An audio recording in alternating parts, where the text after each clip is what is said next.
Hi everyone, welcome back to the channel. Yay! So we're back at it again for another video. Thanks for watching. And today this video is going to be more centered on like Good Friday and the resurrection of Jesus on Sunday, which is like Easter. It's also the Passover, but that's like a whole different holiday. But today, my connection group and I are gonna have a little dinner to celebrate, Good Friday and the sacrifice that Jesus did for us. So I'm gonna make some potatoes with like cheese and bacon. I've never made them before, but my mom has made them so many times and they're so good. So she wrote it down for me, like how to make it. So hopefully it works out because they're coming later and that's what we're gonna eat. So yes, I want to just start with peeling the potatoes, and she says that for the recipe we need 12, but this is the Instant Pot. I don't know what you guys can see, but the Instant Pot is right here and we're supposed to put them in there, all of them, but she says some of them I dissolve, so I'm putting in 16, but I'm only going to use 12. So I'm going to start with peeling them and then put them right in.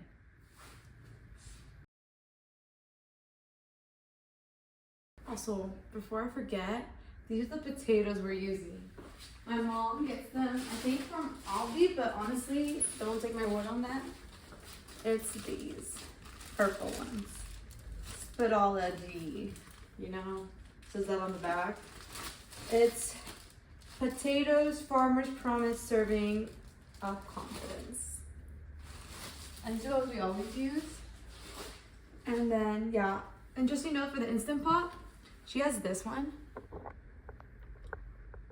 And then she says that she puts it on soup for 7 minutes when we're making it. But she did turn it on earlier for a little bit, so that's why it's warm and stuff like that. She says it's better when the water's warm. So just thought you guys should know that. And I'm gonna start throwing, I don't know what to do with these, but I'm just gonna leave them on the side because I want to put them all in at the same time. But I'll get back to peeling.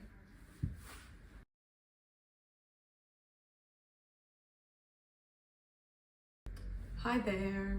Sorry for the cut off. Apparently, my mom came in, she's like, "You're doing it wrong." And I was like, "What do you mean? I'm just peeling potatoes." Apparently, she's like, "You can't leave them out because then they get black and then they get ruined." And she says, "Don't leave any little thing on it." So she came and was literally like going through all of the potatoes that I already peeled. And then she put them in here. And so with water, this is what it's supposed to look like. So this is I think this is an 8 quart or something like that. But it's almost at the max line, but it's a little above the half. This is with the potatoes, if you see them all. So they look like. And she says to put it on 6 minutes because she doesn't want them to dissolve, and then it's easier to just put another minute versus like going back in time and taking a minute away. So it's the soup on 6. Because we have to use 2 of these potatoes in like this sauce thing. Oh my gosh, wait. I forgot. She said to add salt and she said Maggi. I don't know if you guys know what that is, but it's like a flavoring sort of thing. And you put it in. And it's optional though. So let me do that.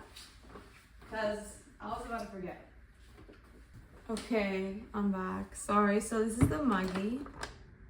And then this is the salt. But obviously it's not this one. I've already showed you guys. I use the one from Costco. But she said she used a spoon. And she said like half a spoon of like salt. So I'm gonna go with like this much. I don't know if you guys can see that, but there's that. Okay. And then she said like a spoon of Maggi.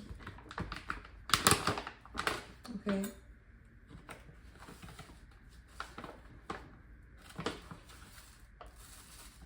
I'm gonna use Okay. I'm gonna use about this much. And then it's actually like less. It's just that, you know, it's like that.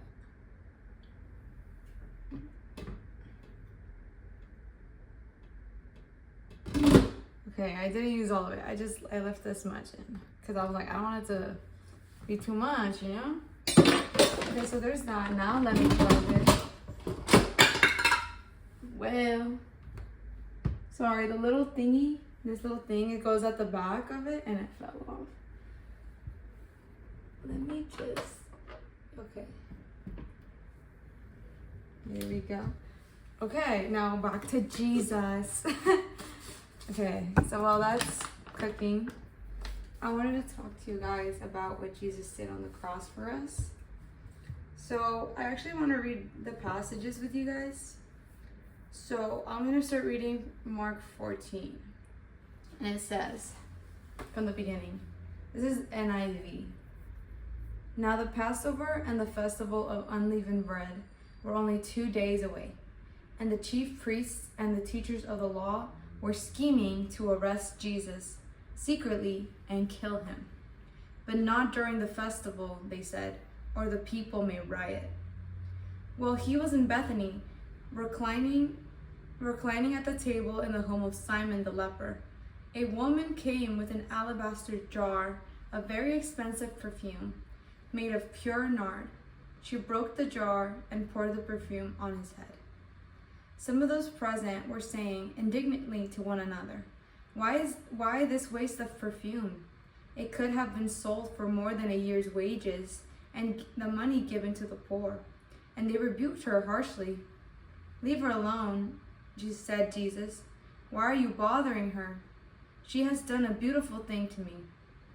The poor you will always have with you, and you can help them anytime you want, but you will not always have me. She did what she could. She poured perfume on my body beforehand to prepare for my burial. Truly I tell you, wheresoever the gospel is preached throughout the world, what she has done will also be told in memory of her. Then Judas Iscariot, one of the 12, went to the chief priests to betray Jesus to them. They were delighted to hear this and promised to give him money. So he watched for an opportunity to hand him over. Now this next part is the Last Supper. So Jesus had been telling the disciples beforehand, hey, they're going to take me, I'm going to be killed, I'm going to be crucified, and I'm going to rise again. So he's been telling them this. So in this Last Supper, he's telling them that someone's going to betray him. And he's basically just telling them like it's going to be soon, like really, really soon, like now basically.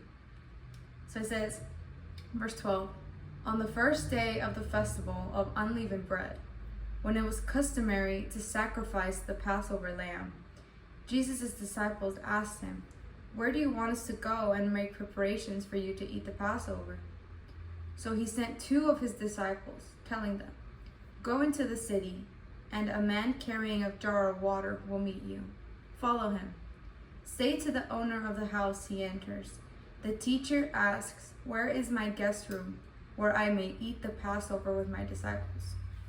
He will show you a large room upstairs, furnished and ready. Make preparations for us there. The disciples left, went into the city, and found things just as Jesus had told them. So they prepared the Passover. When the evening came, Jesus arrived with the 12. While they were reclining at the table eating, he said, truly I tell you, one of you will betray me, one who is eating with me. They were saddened, and one by one they said to him, surely you don't mean me. It is one of the 12, he replied, one who dips bread into the bowl with me. The Son of Man will go just as it is written about him, but woe to the man who betrays the Son of Man. It would be better for him if he had not been born. While they were eating, Jesus took bread, and when he had given thanks, he broke it and gave it to his disciples, saying, take it, this is my body. Then he took a cup, and when he had given thanks, he gave it to them, and they all drank from it. This is my blood of the covenant, which is poured out for many. He said to them, truly I tell you, I will not drink again from the fruit of the vine until that day when I drink it new in the kingdom of God. When they had sung an hymn, they went out to the Mount of Olives. So far, Jesus has literally told them beforehand that he was being prepared for his burial. Then he tells them one of them is going to betray him during the Passover dinner. And now he's going to predict Peter's denial. So it says, "You will all fall away," he told them, "for it is written, I will strike the shepherd, and the sheep will be scattered." So he's telling them about when he's captured that they're all going to flee. And that happens, but we'll see it right now. "But after I have risen, I will go ahead of you into Galilee." So he literally tells them that he's going to rise again and that he's going to meet them in Galilee. Peter declared, "Even if all fall away, I will not." "Truly I tell you," Jesus answered, "today, yes, tonight, before the rooster crows twice, you yourself will disown me 3 times. But Peter insisted empathetically, "Even if I have to die with you, I will never disown you." And all the others said the same. Then this is the Garden of Gethsemane. So Jesus was human, guys. He felt feelings. He felt what we feel all the time. And he was scared to die. He knew what was coming. He knew much more than the disciples what they were going to do to him, that he was going to be tortured, that he was going to be struck with a bunch of tools that were literally going to kill him. And then eventually he knew that he was going to die on the cross, which is the most painful death literally that anyone could die. And he knew that was coming, and he was scared. And honestly, that's valid. Because I was like, for these people that they keep denying me, they don't love me, I'm doing this big sacrifice and they don't seem to care. But he did it anyways for his love for us. So it says, they went to a place called Gethsemane. And Jesus said to his disciples, "Sit here while I pray." He took Peter, James, and John along with him. And he began to be deeply distressed and troubled. "My soul is overwhelmed with sorrow to the point of death," he said to them. "Stay here and keep watch." Going a little further, he fell to the ground and prayed that if possible the hour might pass from him. "Abba, Father," he said, "everything is possible for you. Take this cup from me, yet not what I will, but what you will." So Jesus literally said, if it's possible for this not to happen, if it's possible for me not to have to die for their salvation, if there's a different way for them to be saved, please do it, but let your will be done. So again, he always puts the Father's will above his own. He puts his Father's will above any type of feeling of not wanting to die, any type of fear, any type of anything, And it says, then he returned to his disciples and found them sleeping. "Simon," he said to Peter, "are you asleep? Couldn't you keep watch for 1 hour? Watch and pray so that you will not fall into temptation. The spirit is willing, but the flesh is weak." Once more he went away and prayed the same thing. When he came back, he again found them sleeping because their eyes were heavy. They did not know what to say to him. Returning the 3rd time, he said to them, "Are you still sleeping and resting? Enough, the hour has come. Look, the Son of Man is delivered into the hands of sinners. Rise, let us go. Here comes my betrayer." So man's literally knew what was about to happen. Man's literally prayed to the Lord 3 times beforehand, "Lord, if this cup can be taken away from me, please do it, but let your will be done." And then he says, "Rise up, because I'm about to be betrayed, because this is what has to happen." And he willingly did so. He could have ran away. He knew what was going to happen. He could have ran away, but okay, I'm dipping, bye. But no, he stayed, and he's like, "Okay, let's go. Here comes my betrayer." And he willingly gives himself up for us. And it says, just as he was speaking, Judas, one of the 12, appeared. With him was a crowd armed with swords and clubs, sent from the chief priests, the teachers of the law, and the elders. Now, the betrayer had arranged the signal for them. "The one I kiss is the man. Arrest him and lead him away under guard." Going at once to Jesus, Judas said, "Rabbi," and kissed him. The men seized Jesus and arrested him. Then one of those standing near drew his sword and struck the servant of the high priest, cutting off his ear. So one of the disciples did that. Later on in John, we find out it was Peter, but yeah. He cut off his ear. "Am I leading a rebellion," said Jesus, "that you have come out with swords and clubs to capture me? Every day I was with you, teaching in the temple courts, and you did not arrest me. But the scriptures must be fulfilled." Then everyone deserted him and fled. So all the disciples fled. A young man, wearing nothing but a linen garment, was following Jesus. When they seized him, he fled naked, leaving his garment behind. And then it goes on to say, they took Jesus to the high priest, and all the chief priests, the elders, and the teachers of the law came together. Peter followed him at a distance, right into the courtyard of the high priest. There he sat with the guards and warmed himself at the fire. The chief priests and the whole Sanhedrin, were looking for evidence against Jesus so that they could put him to death. But they did not find any. Many testified falsely against him, but their statements did not agree. Then some stood up and gave this false testimony against him. "We heard him say, 'I will destroy this temple made with human hands, and in 3 days will build another, not made with hands.' Yet even their testimony did not agree." Then the high priest stood up before them and asked Jesus, "Are you not going to answer? What is this testimony that these men are bringing against you?" But Jesus remained silent and gave no answer. Again, the high priest asked him, "Are you the Messiah, the Son of the Blessed One?" "I am," said Jesus, "and you will see the Son of Man sitting at the right hand of the Mighty One and coming on the clouds of heaven." So to anyone that says that Jesus didn't say that, he did. He says, "I am." The high priest then tore his clothes. "Why do we need any more witnesses?" he asked. "You have all heard the blasphemy. What do you think?" They all condemned him as worthy of death. Then some began to spit at him. They blindfolded him, struck him with their fists, and said, "Prophesy." And the guards took him and beat him. So already, Jesus was like, "Okay, I'm getting ready for my burial."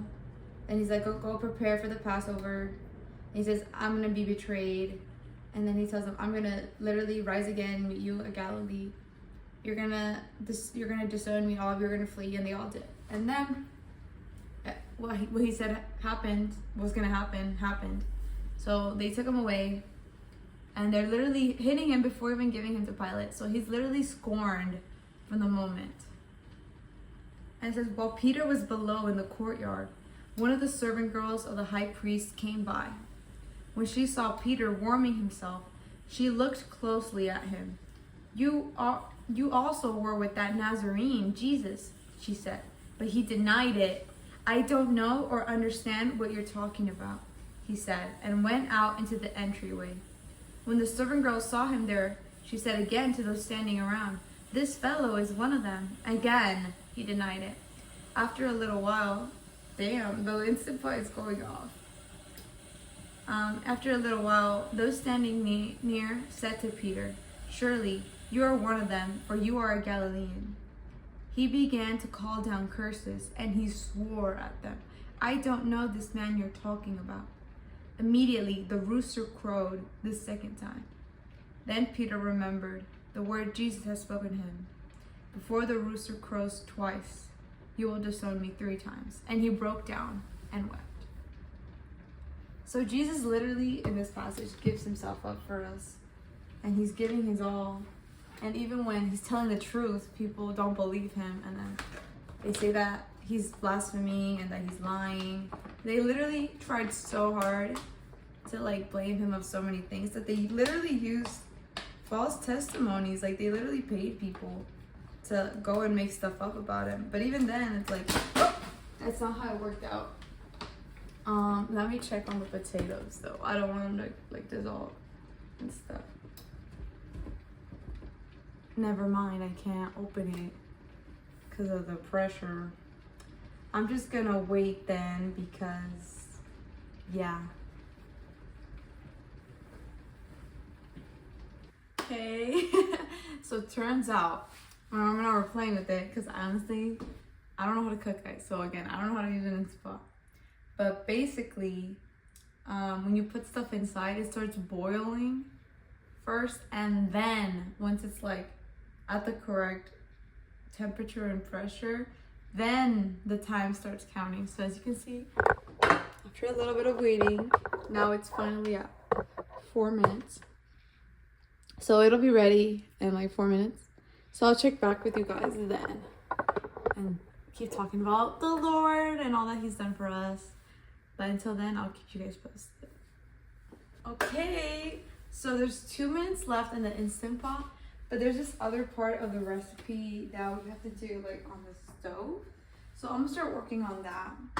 It says a cup, well, not a regular cup, like I'll show you guys a cup right now.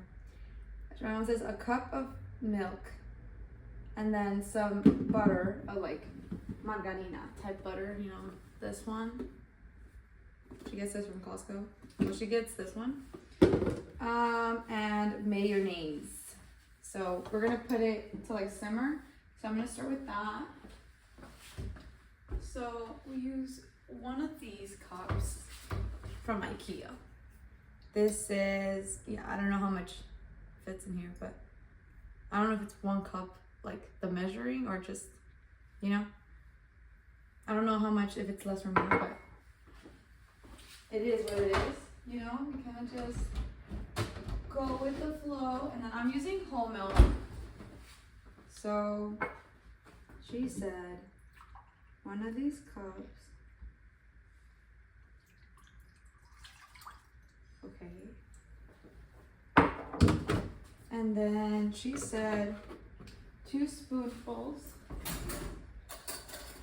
of big ones, of Mayo.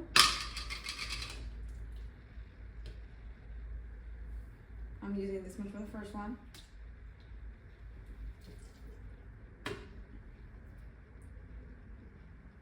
And then I'm like trying to get it all off. That's obviously not gonna work. And then 2 of butter, of this type of butter. So that's 1.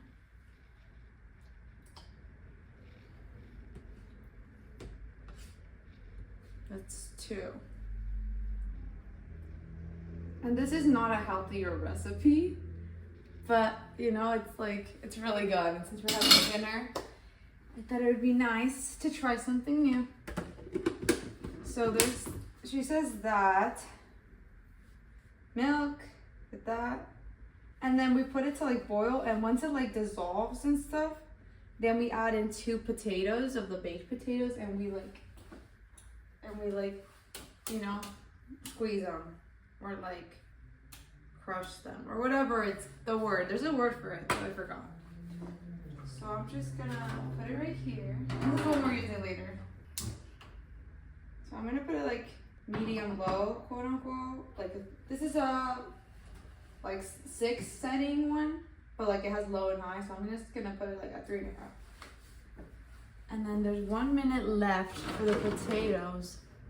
So I'm gonna wait for that to beep and then look at it and see what happens.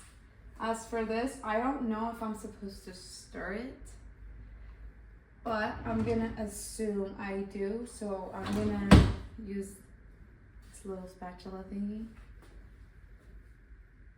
and then just stir it around, you know. It went up to 2 minutes.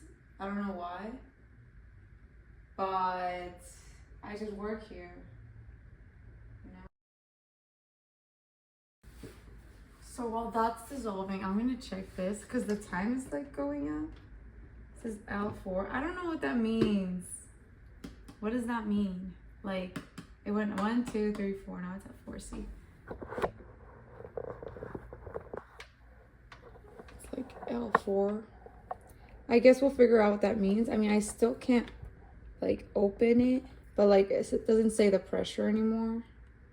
So I'm just gonna see what happens and wait for the butter and the milk and the whatever and the mayo to like start boiling. Hey guys, so it's like boiling now, and then most of the butter's pretty melted. So I'm just like stirring it and stuff. Because when I leave it like stale, the milk starts to get like the little cream on top. So I'm like, I don't know if we're supposed to have that. So I'm just stirring it here. And hopefully this is what it's supposed to look like. And then I turned it off, and then hopefully the pressure goes away. I don't know if I was supposed to turn it off, but I'm gonna ask. But before that, I want to put this on the side because I don't want it to like burn, because I still have to put in the 2 potatoes and stuff. So I'll be back. Okay, I'm back. Sorry. So the milk, she said it was supposed to be in one of these instead, because she meant this and not the other one. I'm like, hello. But it's basically just 2 cups of the other one. So I just added more milk to it, and we're still waiting. And then apparently once it's, if you have the same Instant Pot, once it starts saying like L1, L2, you can turn it off.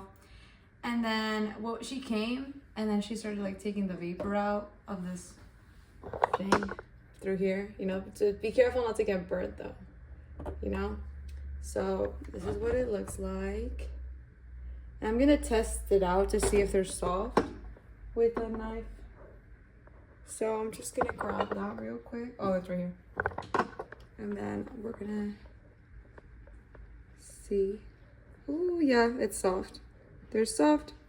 And so I'm gonna put them in a bowl right now, so hopefully you guys can see that.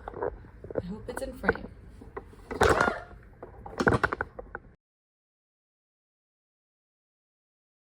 Okay, so I'm back. So this is what it looks like after I took them out. Some of them did sort of kind of like dissolve, but that's fine because we were gonna squeeze them anyways in the little sauce thingy. So now I'm gonna show you guys the sauce. Oh no! Okay, well I washed this and get a new one. I'm basically gonna show you guys this and then the potatoes as I'm like making it. So hopefully it's in frame. Okay, real quick. She said like 2 potatoes are supposed to be in here. So I'm just gonna low-key like guesstimate. Oh, it's hot. Also, if you want a good steam routine, just make potatoes, honestly. Like if you guys can see, all the steam is going to my face. So if that's what you need in your life, just make some potatoes. Oh, it's hot. It's so hot. Okay. So now I'm gonna start squeezing it, and I'm gonna turn this on. I'm gonna put it 3.5 again. I don't know if this is like a one-time thing that I have to do. Like, if I have to go over it again, but my mom says this is like the sauce, so it helps it taste better, because then once we put it in the tray and we lay the potatoes down, then we put this on top and then all the other stuff. So it helps like, it's like a mid layer. Let's stir it and see what happens. Yeah, it doesn't have any like huge lumps or anything. Just like little pieces of potatoes. Okay. Now I'm gonna let this boil and then stir it around as it boils and stuff. You know. And then my mom says that these potatoes, we're supposed to cut it like long ways, like this, not like that, but like long ways. Like this potato would be like, you know. And then we start laying them down on the tray. So as this is boiling, that's boiling, I'm gonna bring you guys over here, and you're gonna see the process of me cutting them and then putting them in this tray. So hopefully you guys can see it. Okay, and I'm gonna try my best not to burn myself, but I don't know how it's gonna work. I don't know how that's gonna work, but you know, it is what it is. Okay, yeah, this is hot. Okay. And then she says we're supposed to lay, ow! I'm sorry. We're supposed to lay it down like that. Ow, it burns. This is probably not the best decision. I'm gonna grab this, because this is what I used to grab them, and then hopefully I won't burn myself. Okay. Just need a, oh, okay. Grab the potato. Okay. Maybe I should just put it down. And then maybe like that, I can just lightly grab it. Okay, yeah, that's better. And then, okay, yeah, that works a lot better. Okay. It's still really hot. Oh, it burns. Okay. I know I keep saying okay, but it's just because it's scary. It's scary, you guys. So I'm gonna grab the potato, put it down, and then I'm gonna turn it long ways. Oh, okay, it worked. And this one kind of broke, but that's not the point. Okay, so the other stuff is starting to boil. And then let me just show you guys the sauce really quickly. I'm gonna move the potato so you guys can see right now. It's like boiling, so I'm gonna stir this. Okay. That's crazy. My mom says this is like the easiest thing in the world, but I think that's just experience talking because I'm struggling. I'm like, this is hard. Okay, back to the potatoes. There's still some spaces here, so I'm gonna grab like the little ones to the left and like cut it. Okay, well, it just basically fell apart. I'm just gonna put it in all the crevices. This is the bottom, so it's not like anyone gets to see this anyways. Okay, my potatoes. A potato flew around my room before you came. That was a meme a long time ago, so I don't know if you guys remember that. And then the sauce is boiling again, so I'm stirring. I'm stirring behind the scenes. And my mom says I can just put it in there like hot, but I'm gonna wait a minute because I don't want the little thingy to burn.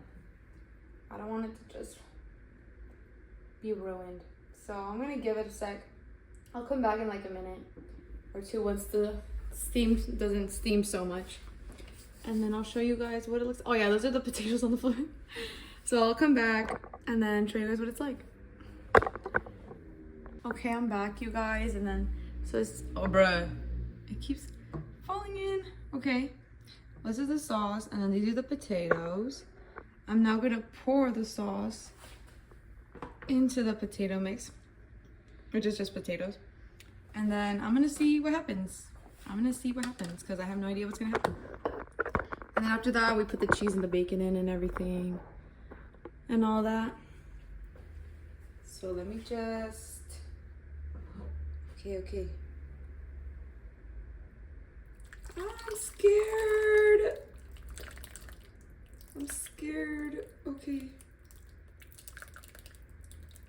Okay, I did it. I'm like gonna spread it to the corners and all the other stuff. Okay. We did it, you guys. We survived. Okay, I'm gonna like, okay. I'm gonna cut so like it goes in, you know?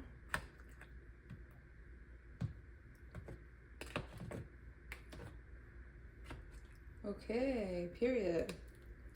We love this. Slay. It worked out. Okay, now I'm gonna put the cheese and the bacon. But before I do that, I wanna read some verses with you guys, if this computer would load. Okay, so now this is chapter 15. How can I set this up? Give me a sec, okay.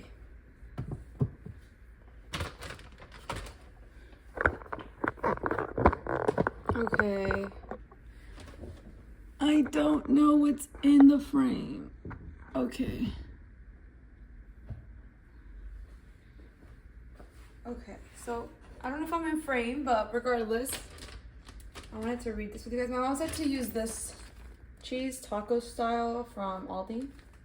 And she says to use most of the bag. And then the bacon crumbles are from Costco, obviously. So it says, Mark 15, very early in the morning, the chief priests with the elders, the teachers of the law, and the whole Sanhedrin, I'm sorry, I don't know how to pronounce that in English, made their plans. So they bound Jesus, led him away, and handed him over to Pilate. Are you the king of the Jews? Asked Pilate. You have said so, Jesus replied. The chief priests accused him of many things. So again, Pilate asked him, aren't you going to answer? See how many things they are accusing you of. But Jesus still made no reply, and Pilate was amazed. Now it was custom at the festival to release a prisoner whom the people requested. A man called Barabbas was in prison with the insurrectionists who had committed murder in the uprising. The crowd came up and asked Pilate to do for them what he usually did. Okay. I can already see it melting, like the parts that are at the bottom.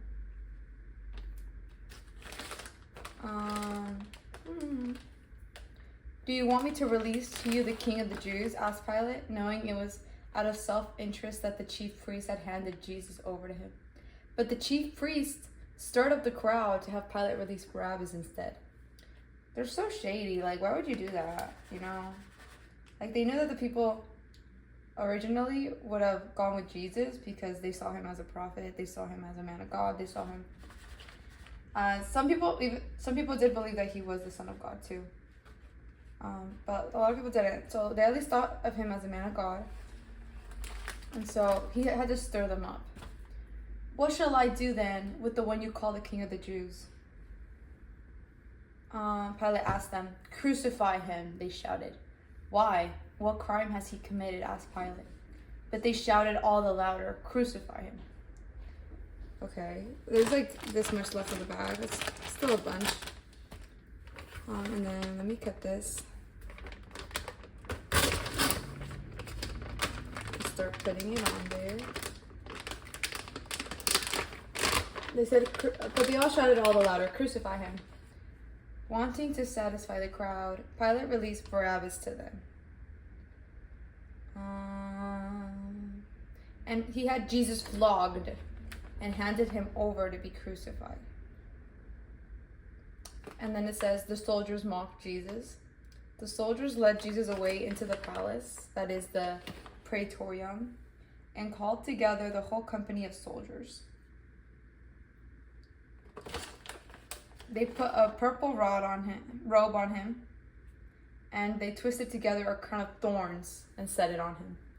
And they began to call out to him, Hail, King of the Jews! Again and again they struck him with the head of the staff and spit on him. Falling on their knees, they paid homage, to him. And when they had mocked him, they took off the purple robe and put his own clothes on him. Then they led him out to crucify him. I don't know how much bacon I'm supposed to put on this, you guys. I don't want to be stingy, you know. Like, it's covered all with bacon.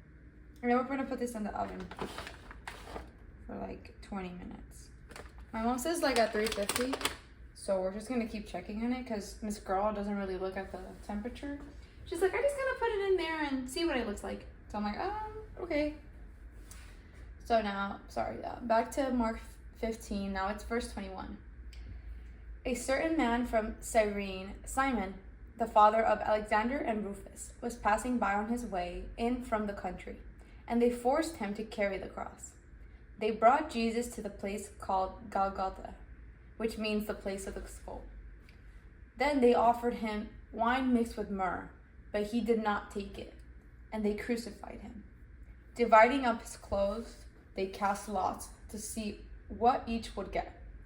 It was 9 a.m. when they crucified him. The written notice of the charge against him read, the King of the Jews. They crucified 2 rebels with him, one on his right and one on his left.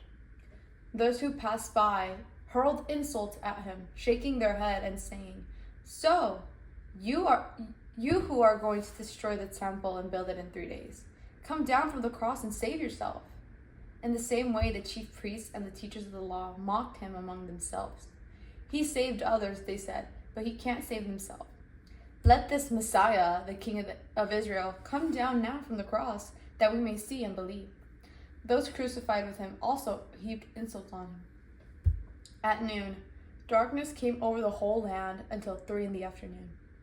And at 3 p.m, Jesus cried out in a loud voice, "Eloi, Eloi, lema sabachthani," which means, my God, why have you forsaken me?" So back in the day, since the Bible and the holy books weren't written in for example, Genesis, Exodus, no, it was just a manuscript. They were all together, they weren't divided into chapters, it was just writing. So when they wanted to refer to a specific passage or a specific section of the book, they would quote it.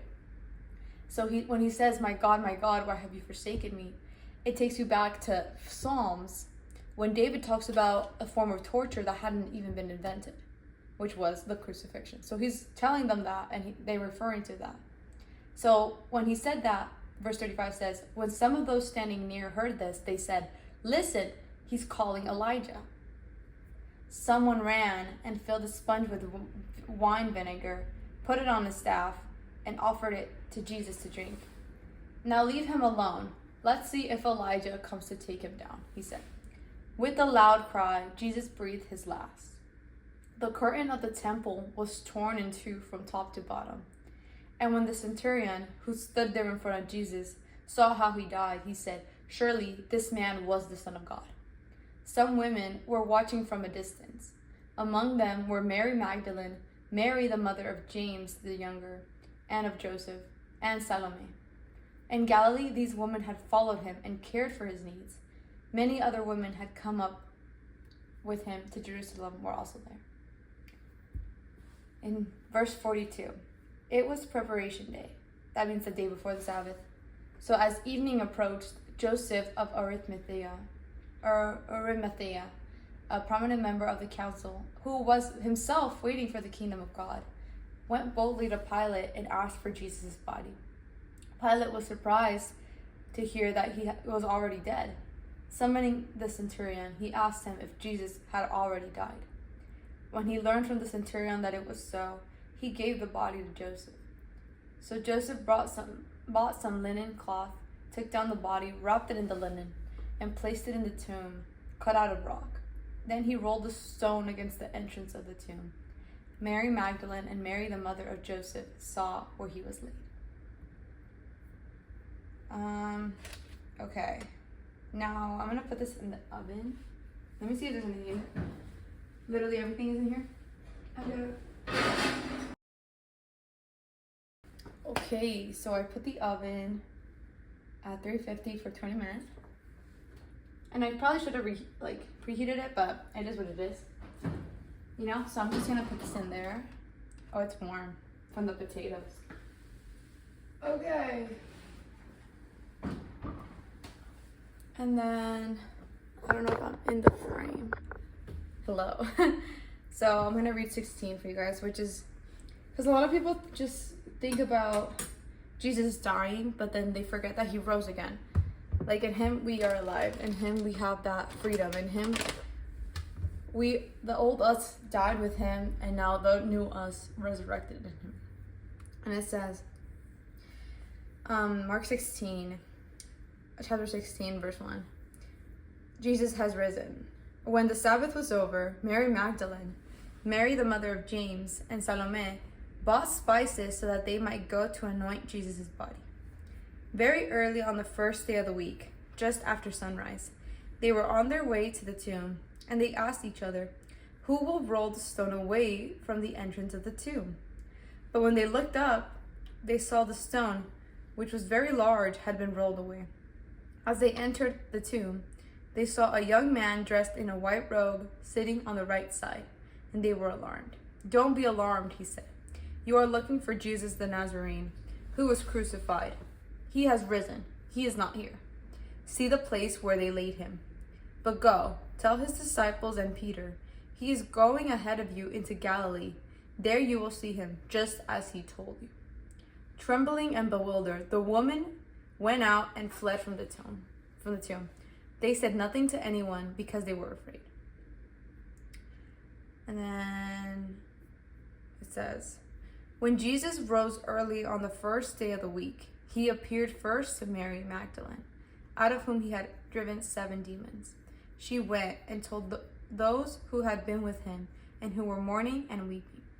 When they heard that Jesus was alive and that she had seen him, they did not believe it.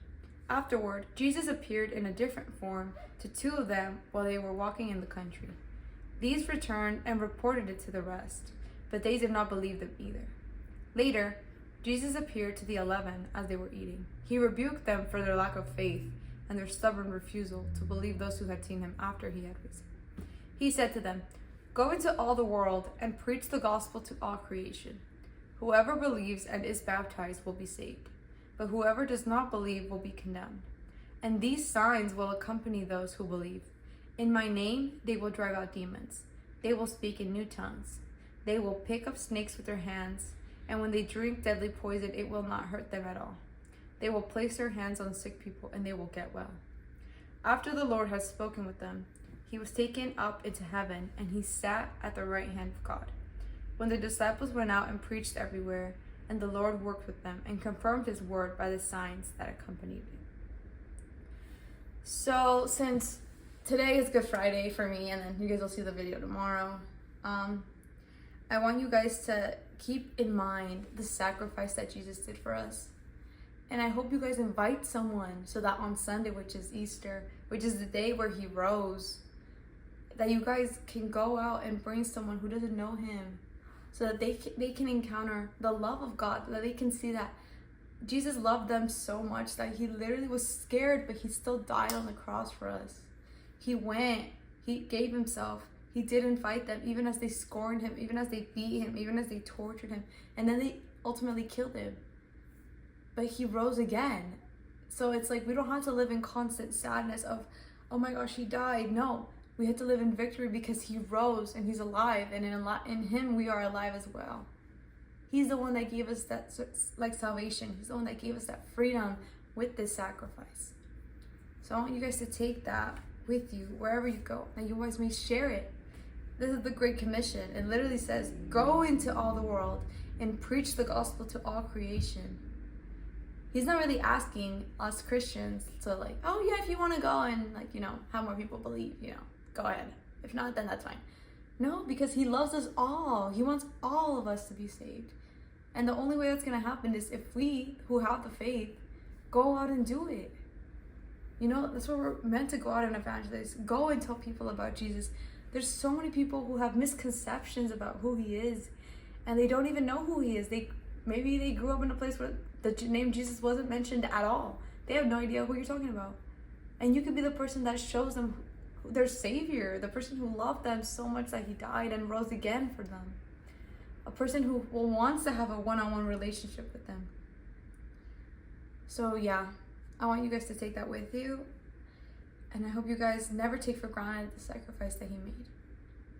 And then we're still going to wait, and I'll show you guys how they turn out. Okay, so it's been like 13 minutes. And this is what it looks like. And then since it's for dinner, I'm actually going to turn it off now. And then later on, I'm gonna like put it back in there so it can warm up again. But I'll come in later and tell you guys what the girls think and how it tastes. But thank you guys so much for watching. Thank you guys for following along on this journey of learning and just talking about Jesus and learning how to cook. But thank you guys for watching. If you like the video, like it up. And if you guys want notifications and everything, subscribe. And just thank you so much for watching. Happy Easter, everyone. And please remember to invite someone to your church or to a service online so that they can learn more about the Lord. Thank you guys, and have a blessed day.